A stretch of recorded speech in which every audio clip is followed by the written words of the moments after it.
রাজনৈতিক মাঠে বিএনপি এখন পুরোপুরি একা। বিএনপির পাশে কোনো দল নেই, না আছে ছাত্র জনতা, না আছে জামাত শিবির, না আছে চরমনাই হেফাজত ইসলাম, কেউ না। কারণ বিএনপি যাচ্ছে একদিকে, অন্যান্য দল যাচ্ছে একদিকে। অন্যান্য দলগুলো আছে, তারা চাচ্ছে কি নির্বাচন আগে একটা সংস্কার হোক এবং নির্বাচন একটা নির্দিষ্ট সময় হোক, কিন্তু না, বিএনপির কথা একটাই যে নির্বাচন ডিসেম্বরের মধ্যেই দিতে হবে, অর্থাৎ এই বছরের মধ্যেই দিতে হবে। যেভাবে হোক যতটুকু সংস্কার করা যায় করবেন, না করলে নাই। অর্থাৎ তাদের কথা একটাই, তাদের নির্বাচন দরকার এবং তারা এটাও মনে করে যে নির্বাচন দিলে হয়তো ক্ষমতা তারা নেবে।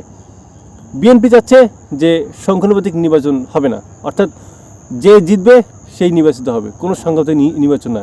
কিন্তু ছাত্র জনতা, জামাত, অন্যান্য সকল দল তার সংখ্যানুপাতিক নির্বাচন চায়। অন্যান্য দলরা চাচ্ছে যে জাতীয় নির্বাচনের আগে স্থানীয় নির্বাচন, এরপর জাতীয় নির্বাচনের মতো একটা বড় পর্যায়ে যাব। কিন্তু না, বিএনপির এক কথা, না, আগে হচ্ছে জাতীয় নির্বাচন, এরপর স্থানীয় নির্বাচন। এই যে বিএনপি এখন একদিকে, ছাত্র জনতা, জামাত শিবির, হেফাজত ইসলাম, অন্যান্য দলগুলো একদিকে, যার ফলে বোঝা যাচ্ছে যে বিএনপি এখন ঐক্যহীন। বিএনপি এখন পুরোপুরি একটা আলাদা একটা দল হয়ে গেছে এবং বিএনপিকে এখন সুযোগ নিয়েছে কি আওয়ামী লীগ। কারণ দেখবেন যে আওয়ামী লীগের কিছু কিছু নেতা, যেমন হাসান মাহমুদ, সে নিজেও বলছে যে সে বিএনপি এখন প্রশংসা করতেছে, যে বিএনপিকে সে ক্ষমতার সময় বলতো যে হচ্ছে এরা জঙ্গি, এরা দেশের শত্রু। জিয়াউর রহমান, তারেক রহমানকে, খালেদা জিয়াকে কী গালাগাল করতো, কী মিথ্যা কথাগুলো তারা বলতো। এখন বিএনপি তাদের কাছে ভালো হয়ে গেছে।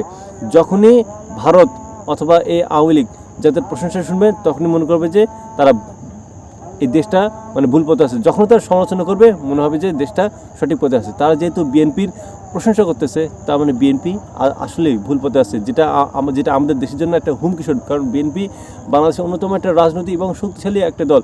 এখন বিএনপি যেহেতু একা হয়ে গেছে, বিএনপিকে কিন্তু আওয়ামী লীগ কাছে টানছে এবং বিএনপি এখন কিন্তু কোনো সিদ্ধান্ত এককভাবে নিচ্ছে না। বিএনপি এখন যে কাজগুলো হচ্ছে, ভারত এবং আওয়ামী লীগের এই যৌথ পরামর্শগুলো কিন্তু কাজগুলো একসাথে হচ্ছে। দেখবেন আওয়ামী লীগের যে কথা, বিএনপি কিন্তু সেই একই কথা। আওয়ামী লীগ চাচ্ছে এখন নির্বাচন, বিএনপি চাচ্ছে এখন নির্বাচন। আওয়ামী লীগ চাচ্ছে যে ইউনিট সরকারের ক্ষমতা হস্তান্তর করে তত্ত্বাবধায়ক সরকারের হাতে নির্বাচন। বিএনপি এখন বলতেছে, বিএনপি তো সরাসরি কিছু বলতে পারতেছে না, বলতেছে যে এই সরকারের আমলে সুষ্ঠু নির্বাচন হওয়া সম্ভব না। ভারতও কিন্তু একই কথা বলতেছে।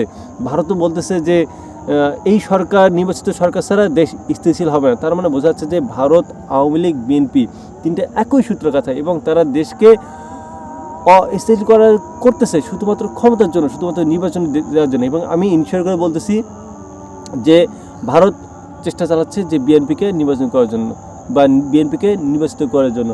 কারণ যখনই বিএনপি নির্বাচিত যখন হবে, তখন তারা আওয়ামী লীগকে পুনর্বাসন করার জন্য একটা ব্যবস্থা তারা করতে পারবে। কিন্তু যদি এটা না হয়, যদি শিক্ষার্থী বান্ধব একটা রাজনৈতিক দল যদি আসে বা এই শিক্ষার্থীদের মধ্যে থেকে যদি একটা রাজনৈতিক দল নির্বাচিত হয়, তাদের কিন্তু এই স্বপ্ন পুরোপুরি নষ্ট হয়ে যাবে, যেটা ভারত খুব চেষ্টা চালাচ্ছে। তো কথা হচ্ছে একটাই, যে বিএনপি এখন ঐক্যহীন এবং বিএনপি সামনে এমন কিছু সিদ্ধান্ত নেবে এবং এমন কিছু করবে যেটা দেখে অবাক হওয়ার কিছু নেই। হতে পারে এটা আওয়ামী লীগের বি টিম হয়ে কাজ করছে বিএনপি।